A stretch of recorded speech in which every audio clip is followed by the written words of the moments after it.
This is Ryan Elliott for Boxing Social in association with Betfred. And tonight we're joined by Mercito Gesta today. Mercito, first and foremost, how are you? I'm doing good. I'm doing great. Just keep on training. That's good to hear. Now, you do have a fight coming up. We'll come on to your fight news and the date, etc. But how have you found preparing for a fight during lockdown, during this crazy time? Have you managed okay? You know what?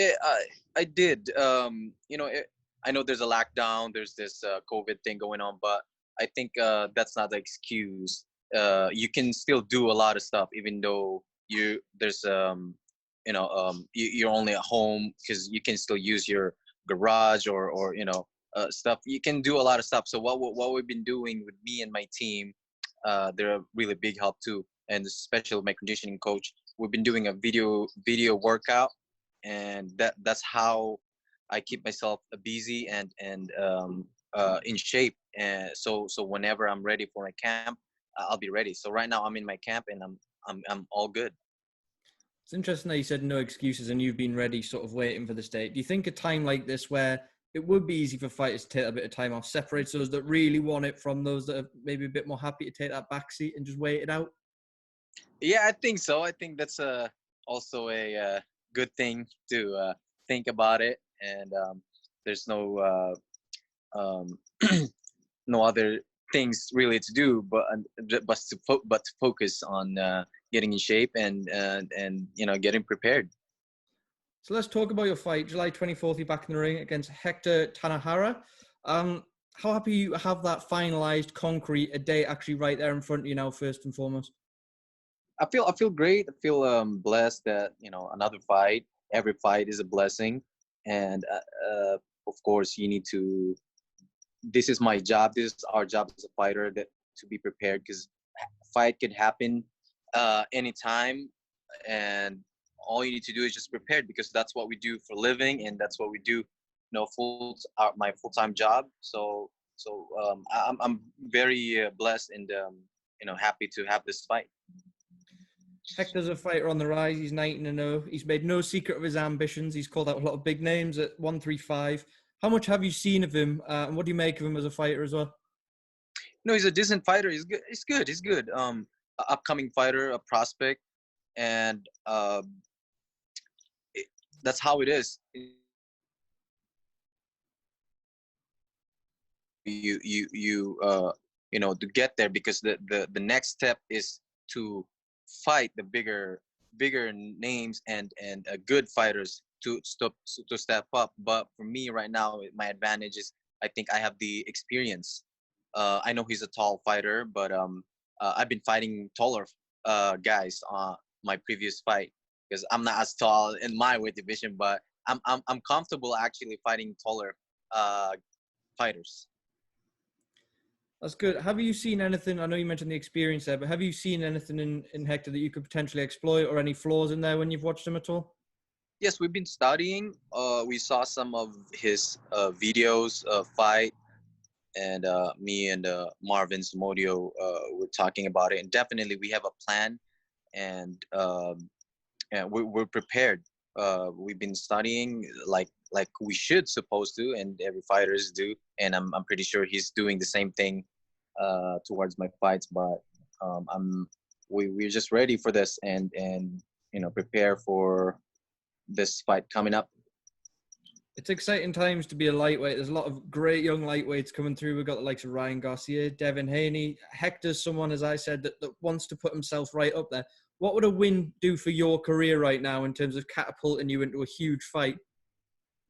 I think it will put me again closer to a bigger fight, like maybe a title fight. And to win is good. That's this one thing, but how you win, that's the question mark over there. And of course, we're trying to win in a good way, in a dominating way. It could be in a knockout, or just if it's a decision, at least dominate the fight. So that's what we've been focusing, and try to just be in shape and get ready. And I think it really, this will put me back to the rankings. Now you've had a very lengthy pro career. You challenged for world titles. You've fought the MGM Grand. You've fought some of the world's best fighters. Do you enjoy it just as much now as you did when you turned over way back when? Yes, of course, it's exciting to fight with those big ones before, but uh, once a fighter, always a fighter. You love to fight. You just love to be in the ring as long as it's a fight, and I enjoy it. I enjoy every moment while I'm still here, because I know boxing not not gonna last forever. But I feel great. I feel good. So I'm gonna keep going. I enjoy this sport. This is my passion. Mercito, well, we've got the time today. I wanted to talk a bit more about that fighting background of yours and the origins of it. Now, where did it all begin for you? I know kickboxing's in your family. I know you did Muay Thai when you were younger. Where did fighting begin?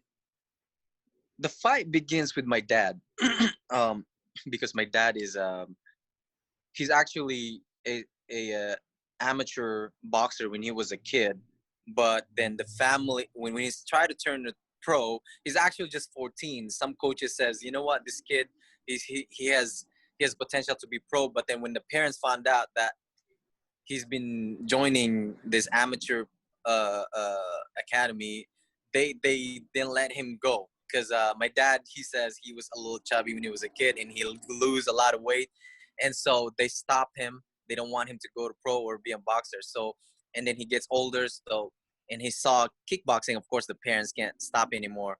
And when kickboxing, and he became a Muay Thai fighter, and he he passed it to us kids, not just me. I have a brother that also doing the Muay Thai and kickboxing. He also did pro boxing, but of course he didn't continue. So that's where the fight starts. It started from my dad, and it's funny because I think there's like 11 siblings that my dad has, and he's the only one that appeared to become a fighter and who wants to be a fighter. And so that's why it is. That's what happened. So he told me that, my parents didn't let me go as a fighter, as a professional fighter. My son will go. you know, I will not stop my son. And growing up, that's all I remember.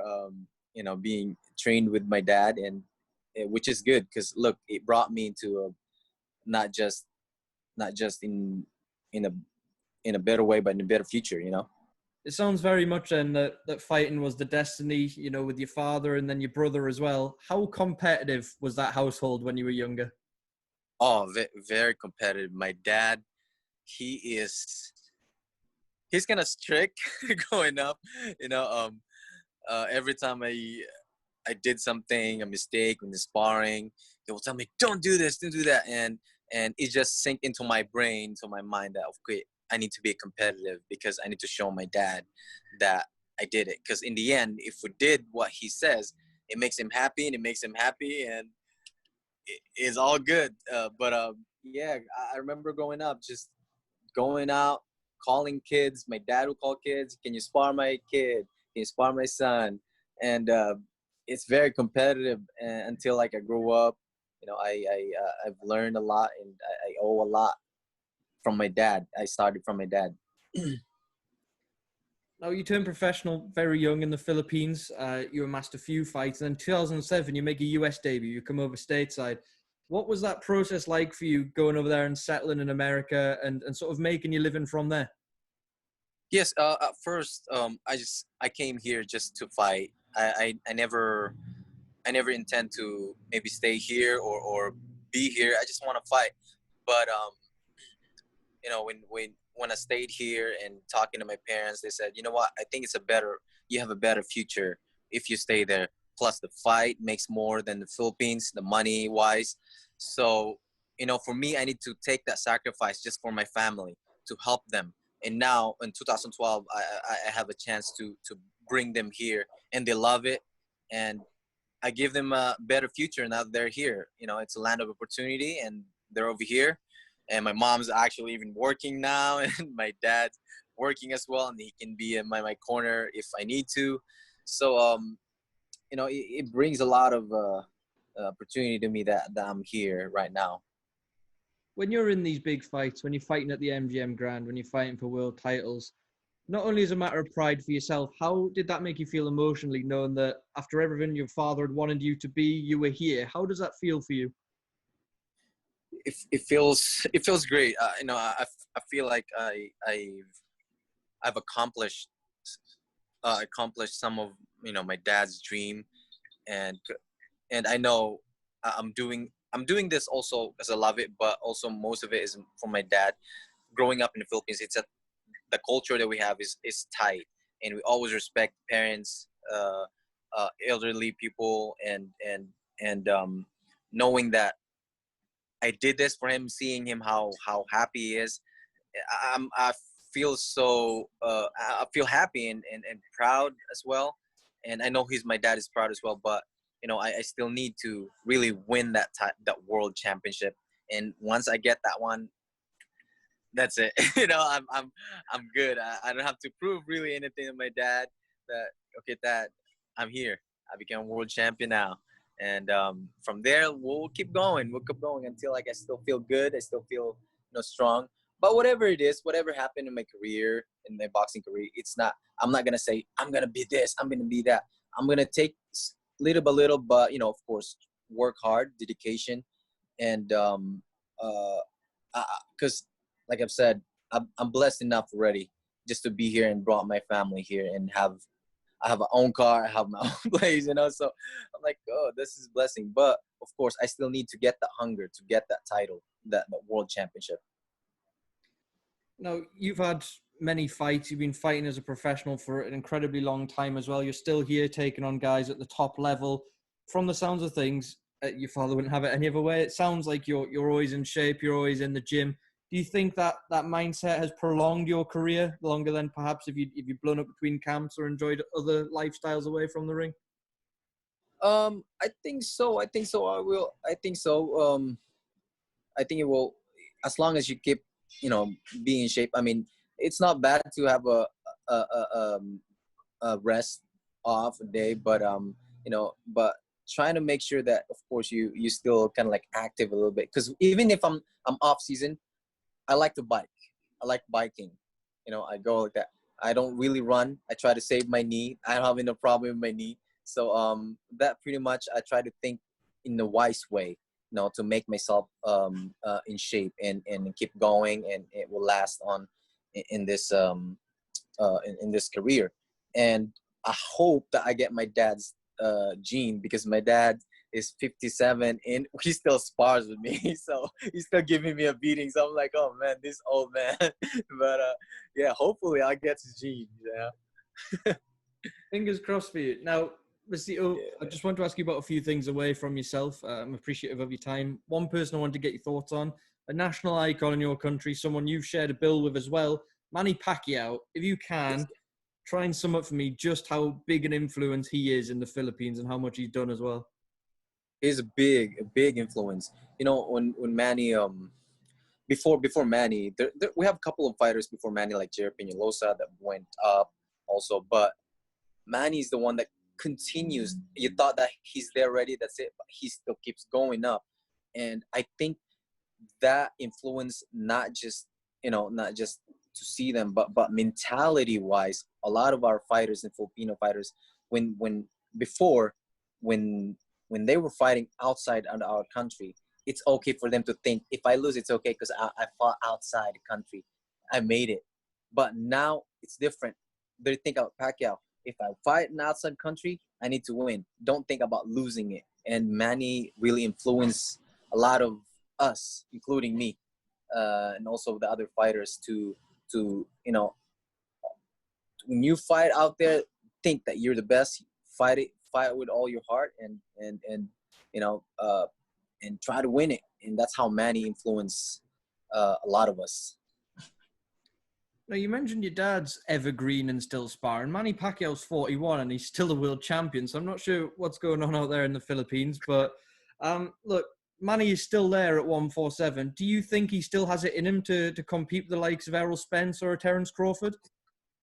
For me, honestly, personally, I think he doesn't have anything to prove anymore. For me, because I care for him. He probably can, but it's different when with this younger generation, younger guys. You know, they're so naturally bigger, naturally stronger, and I know man is fast, but it's different when you're all there. You know, your age is right there. So for me, I would say if there's one more, maybe if there's a rematch with Mayweather, because Mayweather's also there already. I think just accept that because just that one, because he doesn't have nothing to prove anymore. Why does he need to fight them like Aerospace them? They're strong.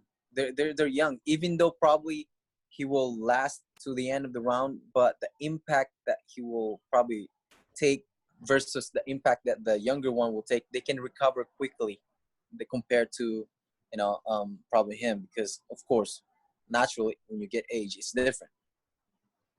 And just a couple of lightweight matters as well before I let you go. A fight we've had ordered that looks to be on the cards: Ryan Garcia against Luke Campbell. Luke Campbell over here, Olympic gold medalist. He's fought the likes of Lomachenko, Linares as well. Yeah. Ryan Garcia, fast rising star. What do you make of that matchup? Who wins and why? You know what? That's a great fight. Thinking about that too. I know Ryan is good. Ryan upcoming too. He showed, but the question is, he haven't tried yet. He's not tested yet with this kind of caliber of fighter. And Luke Campbell has the experience, like you said. He fought the best, so it's gotta be a great fight. But I think I would say I would give an advantage with Luke Campbell for this one. Out of those young guns at lightweight, we've got Teofimo coming in, Devin Haney, Ryan Garcia. Who do you say is the biggest threat coming through behind Lomachenko? I think Teofimo. Is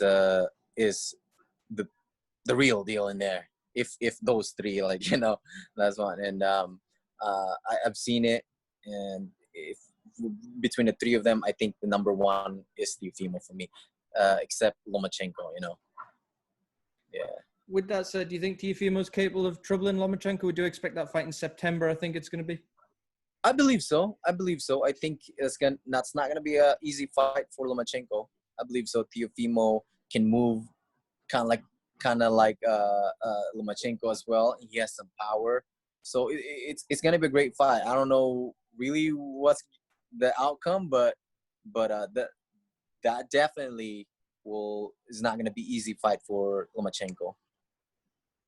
Okay, well, Mercito, I've kept you for quite some time now, so I'm going to leave the final word to you. July 24th, what can the fans expect to see from yourself? It's going to be a great fight, good fight. I'm prepared. I'm ready. I'm in condition. And I hope you guys watch it. And I'm back again. Mercito Gesta. Right, Mercito, thank you so much for your time. Best of luck with everything. I'm sure we'll catch you after the fight, okay? Thank you, man. Thank you.